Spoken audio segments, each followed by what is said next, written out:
అందరికీ నమస్తేనో, మేము కడపొల్లం. రోజు ఇదే రూట్ లో తిరుగుతానే ఉంటా, కేఎఫ్సీ వైపు రోజు చూస్తానే ఉంటా. కానీ లోపలికి వెళ్ళి కేఎఫ్సీ తిని మాత్రం చాలా రోజులు అవుతుంది.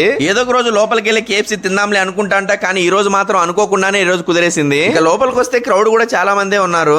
ఇక నేను కూడా ఏం తినాలో క్లారిటీ లేదు. ఆఫర్స్ ఏమున్నాయో కనుక్కొని ఆఫర్ ఉన్న ఫుడ్ ఆర్డర్ చేద్దామని ఆఫర్స్ అయితే కనుక్కున్నాను. ఇక వాళ్ళ ఆఫర్ చెప్పిన వెంటనే నాకు అనిపించింది ఇన్ని రోజులు రాకుండా ఈ రోజు వచ్చే మంచి పని చేసిన అని. ఎందుకంటే ఇప్పుడు కేఎఫ్సీ లో 17వ తారీఖు రోజు మొత్తం 8 పీస్ ఉండే బకెట్ ఒకటి తీసుకున్నట్లయితే ఇంకొక 8 పీస్ ఉన్న బకెట్ అయితే ఫ్రీగా ఇచ్చేస్తున్నారు. అలాగే 4 పీస్ బకెట్ తీసుకున్నట్లయితే ఇంకో 4 పీస్ బకెట్ అయితే ఫ్రీగా ఇచ్చేస్తున్నారు. మరి కేఎఫ్సీ లో ఒక బకెట్ తీసుకుంటే ఇంకో బకెట్ ఫ్రీగా ఇచ్చేటప్పుడు మనం అలాంటి ఆఫర్ వదులుతామా ఏంటి? ఇంకా మన కడపలో ఇంతవరకు కేఎఫ్సీకి వెళ్ళని వాళ్ళైనా, కేఎఫ్సీకి రోజు వెళ్లే వాళ్ళైనా ఈ ఆఫర్ ని మిస్ చేసుకోకండి. మళ్ళీ ఇంత మంచి ఆఫర్ ఎప్పుడు ఉంటుంది ఏమో. మీ ఫ్రెండ్స్ అండ్ ఫ్యామిలీతో కేఎఫ్సీకి వెళ్ళి ఒక బకెట్ కొని ఒక బకెట్ ఫ్రీగా తీసుకొని కేఎఫ్సీ చికెన్ ని లాగిచ్చేయండి. ఇక కేఎఫ్సీ అడ్రస్ ఏమో మన కడప కొత్త బస్ స్టాండ్ సర్కిల్ లోనే ఉంటుందని అందరికి తెలిసిందే కదా. ఈ ఆఫర్ కేవలం ఏప్రిల్ 17 మాత్రమే ఉంటుంది. ఈ ఆఫర్ మాత్రం మిస్ అవ్వకండి.